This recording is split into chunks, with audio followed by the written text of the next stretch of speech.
നമുക്ക് ഇതുപോലുള്ള കുറച്ച് സ്കൂൾ ബാഗ് ടാഗ് നോക്കാം. അപ്പോൾ ആദ്യം ഞാനിതാ ക്യാൻവ ആപ്പിൽ ഇതുപോലെ ഒരു ഡിസൈൻ ചെയ്തെടുക്കുകയാണ്.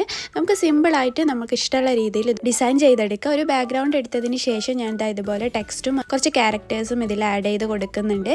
പിന്നെ അതുപോലെ നിങ്ങൾക്ക് ക്ലാസ്സും സ്കൂളും ഒക്കെ വേണമെങ്കിൽ ആഡ് ചെയ്യുക. പിന്നെ ഇത് പല ഷേപ്പിൽ ചെയ്യാൻ പറ്റും. അത് ഇതുപോലെ ടാഗ് എന്ന് സെർച്ച് ചെയ്ത് കഴിഞ്ഞാൽ പല ടാഗിൻ്റെ ഡിസൈൻസ് കാണാൻ പറ്റും. അത് വെച്ചിട്ടൊക്കെ നമുക്ക് ഷേപ്പ് ചെയ്തെടുക്കാം. അപ്പോൾ പല ഷേപ്പിൽ ഞാനിതാ ഇതുപോലെ കുറച്ച് ടാഗ് ചെയ്തെടുത്തിട്ടുണ്ട്. അത് നോർമൽ A4 കളർ പ്രിൻ്റ് എടുത്താൽ മതി. അതിനുശേഷം നമ്മളിത് അതുപോലെ ലാമിനേഷൻ ചെയ്തെടുക്കുകയാണ്. അതിനുശേഷം അതേ ഷേപ്പ് തന്നെ നമ്മളിത് കുറച്ച് വിട്ടിട്ട് കട്ട് ചെയ്ത് കൊടുക്കുന്നുണ്ട്. എന്നിട്ട് നമ്മളിതിൽ ഹോൾ ഇട്ട് കൊടുക്കുകയാണ്. അതിനുശേഷം നമുക്ക് പല രീതിയിൽ ഇത് ഹാങ് ചെയ്യാം. ഡ്രസ്സൊക്കെ വാങ്ങിക്കുമ്പോൾ കിട്ടുന്ന ടാഗിൻ്റെ ആ ഒരു ത്രെഡ് യൂസ് ചെയ്യാം, അല്ലെങ്കിൽ കീ ചെയിൻ്റെ റിങ് യൂസ് ചെയ്യാം, അല്ലെങ്കിൽ ഇതുപോലെ റിങ്സും യൂസ് ചെയ്യാം. അപ്പോൾ ഇതൊക്കെ വെച്ചിട്ട് നമുക്കിതാ ഇതുപോലെ നമ്മുടെ ബാഗിൽ ഹാങ് ചെയ്ത് വെക്കാൻ പറ്റും. അപ്പോൾ ലൈക്കും കമൻറ്റും ഒക്കെ ചെയ്യാം. Thank you.